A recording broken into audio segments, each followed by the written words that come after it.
ইহা একটি ঘর। কাছে চেয়ার আছে এজন্য বলতে হবে হাযা কুরসিয়ুন, ইহা একটি চেয়ার। দূরে মসজিদ আছে এজন্য বলতেছি যালিকা মাসজিদুন, উহা একটি মসজিদ। কাছে খাট আছে এজন্য আমি বলছি হাযা সারিরুন, ইহা একটি খাট। কাছে দেয়াল আছে এজন্য আমি বলছি হাযা জিদারুন, ইহা একটি দেয়াল।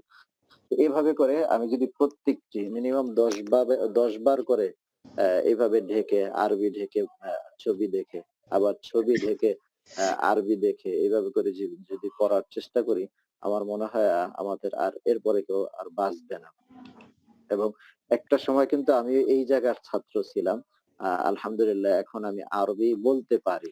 মোটামুটি বলতে পারি। আ আরবদের সাথে বলতে পারি, বাঙালি যারা আছে তাদের সাথেও আরবিতে কথা বলতে পারি। এটা শিখার জন্য কিন্তু আমাকে এই হাযা বাবুন যালিকা কিতাবুন এগুলোই পড়তে হয়েছে।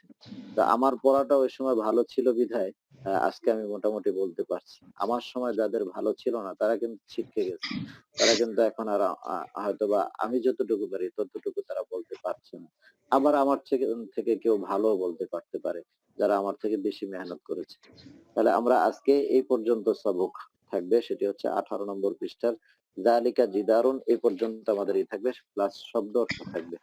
যে ১০ টি ১২ টি শব্দ অর্থ আমরা আজকে শিখলাম। এই ১২ টি শব্দ অর্থ আমাদেরকে ভালো করে আ জব মানে জব্দ করে নিতে হবে। আমরা ভালো করে এটাকে আয়ত্ত করে নিব এবং ইনশাআল্লাহ আমরা এভাবে করে প্রতিদিন আজকে হচ্ছে আ ইয়ামুস সুলাসা নাকি? জি। নেক্সট আমরা ইনশাআল্লাহ ইয়ামুস সাবত শনিবারে। সপ্তাহে হচ্ছে ৭ দিন। আমরা ৭ দিনটাও জেনে নিতে হবে।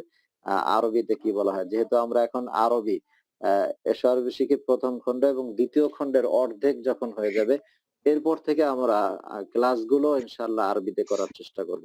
দর্সগুলো আমরা আরবিতেই নেওয়ার চেষ্টা করব। আমি এসো আরবি শিখি ১ম খণ্ড পড়ার পরে ২য় খণ্ডের যথাসম্ভব ৯ম পাঠ আদ-দারসুত তাসিয়া পর্যন্ত পড়ার পরে আরবিতে বক্তব্য দিয়েছিলাম। অ্যা